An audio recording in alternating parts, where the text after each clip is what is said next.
ini kami akan menjelaskan beberapa materi, yakni di dalamnya ada pembelanjaan, perbankan, dan biaya dalam bidang farmasi. Kemudian ada aspek-aspek keuangan dalam bidang farmasi. Di dalamnya terdapat beberapa perhitungan. Yang pertama, perhitungan margin. Yang kedua, perhitungan ROI. Yang ketiga, perhitungan BEP. Yang terakhir, perhitungan laba. Nah guys, pada saat ini saya akan menjelaskan materi tentang pembelanjaan. Pembelanjaan adalah suatu usaha menyangkut bagaimana perusahaan harus mengorganisir untuk mendapatkan dana, bagaimana mendapatkan dana, bagaimana menggunakan dana, dan bagaimana laba perusahaan akan didistribusikan.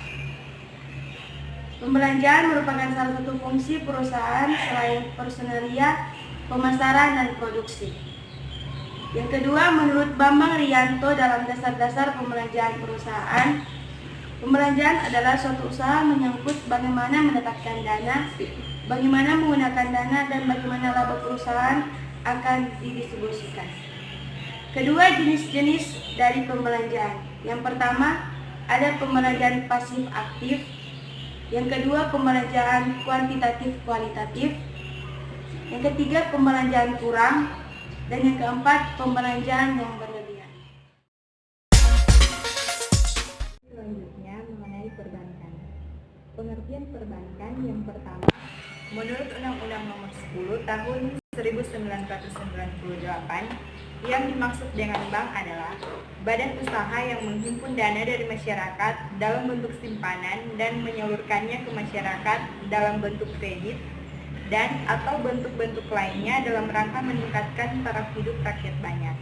Yang kedua, menurut Dictionary of Banking and Service by Jerry Rosenberg, bahwa bank adalah lembaga yang menerima simpanan giro, deposito, dan membayar atas dokumen yang tertarik pada suatu orang atau lembaga tertentu, mendiskonto surat berharga, memberikan pinjaman, dan menanamkan dananya dalam surat berharga. Selanjutnya, fungsi perbankan terdiri atas agent of trust, agent of development, dan agent of service. Jenis-jenis perbankan berdasarkan fungsi terdiri dari bank umum, bank perkreditan rakyat atau BPR. Berdasarkan kepemilikan terdiri atas bank milik pemerintah, bank milik swasta nasional, bank milik koperasi, bank milik asing, dan bank milik campuran. Berdasarkan status atau kedudukan, terdiri dari bank devisa dan bank non-devisa. Berdasarkan cara menentukan harga, terdiri dari bank yang berdasarkan prinsip konvensional dan bank yang berdasarkan prinsip syariah.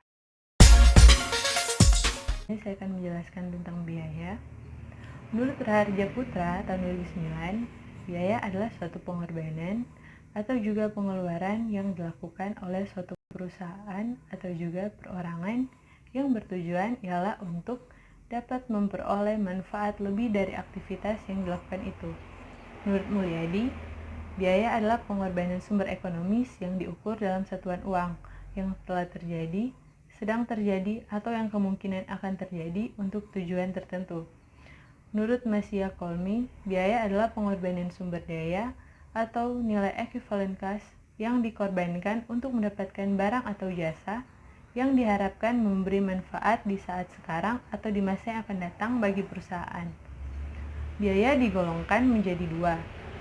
Yang pertama berdasarkan tujuan pengambilan keputusan, dan yang kedua berdasarkan perilakunya dalam hubungannya dengan perubahan aktivitas atau kegiatan atau volume.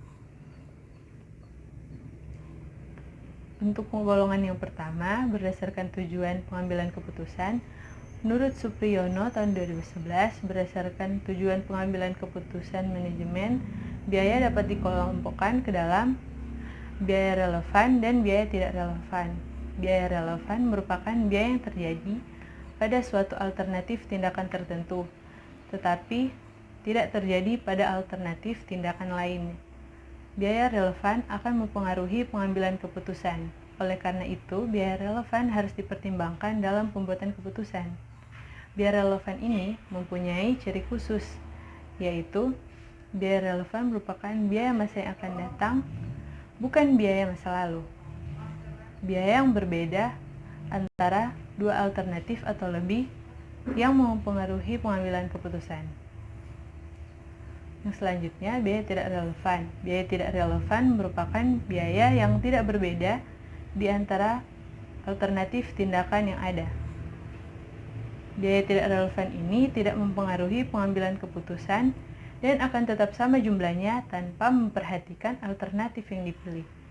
Oleh karena itu, biaya tidak relevan tidak harus dipertimbangkan dalam pembuatan keputusan. Untuk golongan yang kedua, berdasarkan perilakunya dalam hubungannya dengan perubahan aktivitas atau kegiatan atau volume. Untuk tujuan perencanaan dan pengendalian biaya serta pengambilan keputusan, biaya dapat digolongkan sesuai dengan tingkah lakunya dalam hubungannya dengan perubahan volume kegiatan yang dikelompokkan menjadi 3 jenis, yaitu yang pertama ada biaya tetap, yang kedua ada biaya variabel, dan yang ketiga adalah biaya semi variabel. Untuk biaya tetap adalah biaya yang jumlah totalnya tetap konstan, tidak dipengaruhi oleh perubahan volume kegiatan atau aktivitas sampai dengan tingkatan tertentu. Biaya tetap per unit berbanding terbalik secara proporsional dengan perubahan volume kegiatan atau kapasitas. Semakin tinggi tingkat kegiatan, maka semakin rendah biaya tetap per unit. Semakin rendah tingkat kegiatan, maka semakin tinggi biaya tetap per unit. Contohnya adalah biaya depresiasi, biaya pajak bumi dan bangunan, biaya sewa dan biaya asuransi, biaya riset dan pengembangan, biaya iklan, dan biaya pelatihan karyawan. Untuk yang kedua, biaya variabel. Biaya variabel adalah biaya yang jumlah totalnya berubah secara sebanding dengan perubahan volume kegiatan. Semakin tinggi volume kegiatan atau semakin aktivitas, maka secara proporsional semakin tinggi pula total variabelnya.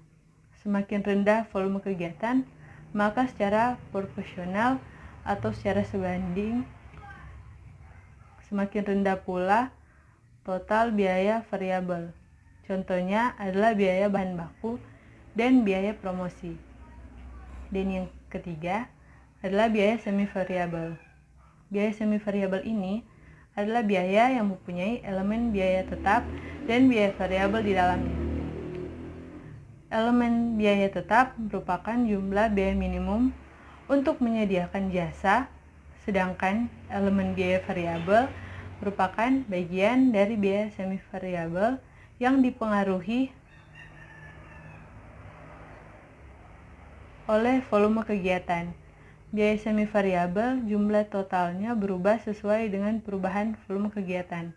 Akan tetapi tingkat perubahannya tidak proporsional atau sebanding. Semakin tinggi volume kegiatan, semakin tinggi pula jumlah biaya semi variabelnya. Semakin rendah volume kegiatan, semakin rendah pula jumlah biaya semi variabel. Tetapi perubahannya tidak proporsional dengan perubahan volume kegiatan. Contoh biaya semi variabel adalah biaya listrik, biaya telepon, dan biaya air. Selanjutnya, aspek-aspek keuangan dalam bidang farmasi. Yang pertama, gross profit margin, yaitu margin laba kotor yang menunjukkan laba yang relatif terhadap perusahaan dengan cara penjualan bersih dikurangi harga pokok penjualan. Rasio ini merupakan cara untuk penetapan harga pokok penjualan. Rumus yang digunakan untuk menghitung margin laba kotor yaitu sebagai berikut. GPM sama dengan penjualan bersih dikurangi harga pokok penjualan per penjualan kali 100%. Berikut adalah contoh soalnya. Yang kedua adalah net profit margin, yaitu margin laba bersih yang merupakan ukuran keuntungan dengan membandingkan antara laba setelah bunga dan pajak dibandingkan dengan penjualan. Rasio ini menunjukkan pendapatan bersih perusahaan atas penjualan. Rumus yang digunakan untuk menghitung laba bersih adalah sebagai berikut. NPM sama dengan laba bersih setelah pajak per penjualan. Dan berikut adalah contoh soalnya. Yang kedua adalah perhitungan ROI. Return on Asset atau ROA atau Return on Investment atau ROI, merupakan rasio yang menunjukkan hasil atau return atas jumlah aktiva yang digunakan dalam perusahaan. ROA atau ROI juga merupakan suatu ukuran tentang efektivitas manajemen dalam mengelola investasinya.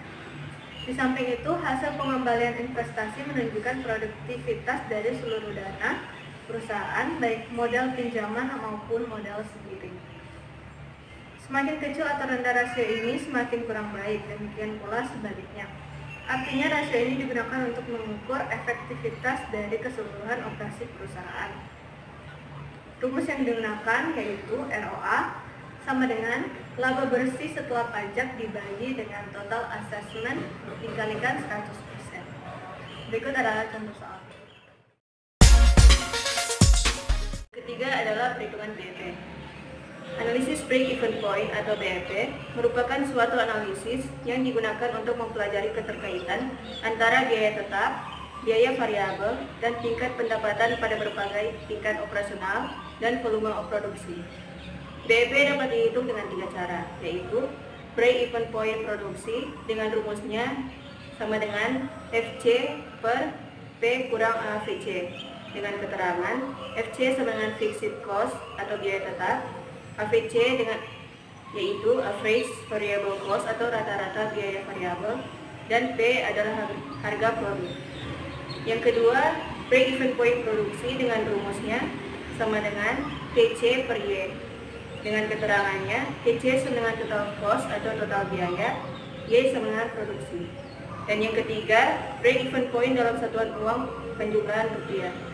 Titik impas multiproduk dalam unit akan tercapai dengan membagi nilai titik impas dalam rupiah dengan harga jual gabungan masing-masing jenis produk. Ini berarti titik impas multiproduk akan tercapai jika masing-masing produk dijual dengan komposisi volume penjualan. Dengan rumusnya sama dengan FC per 1 kurang TVC per TR, dengan keterangannya TC sama dengan biaya tetap, TVC sama dengan biaya variabel, dan TR sama dengan volume penjualan. Dan inilah contoh soalnya.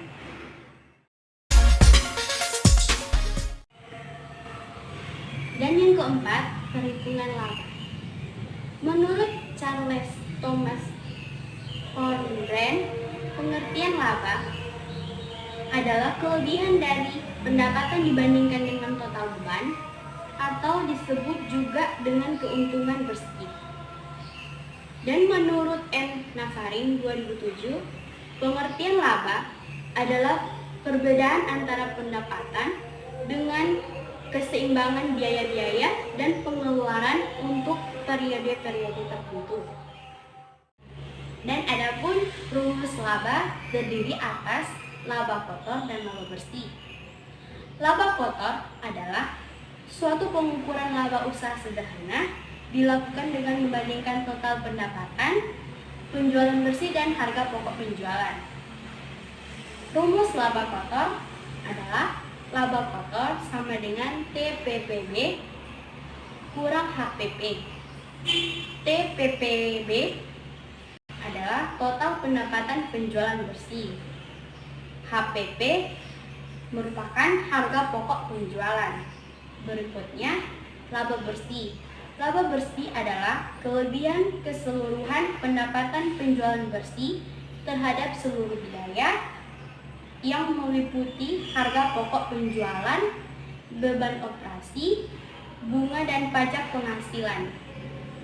Dan rumus laba bersih adalah laba bersih sama dengan LSP kurang BP, yang dimana LSP adalah laba sebelum pajak dan BP adalah biaya pajak. Dan inilah contoh soalnya.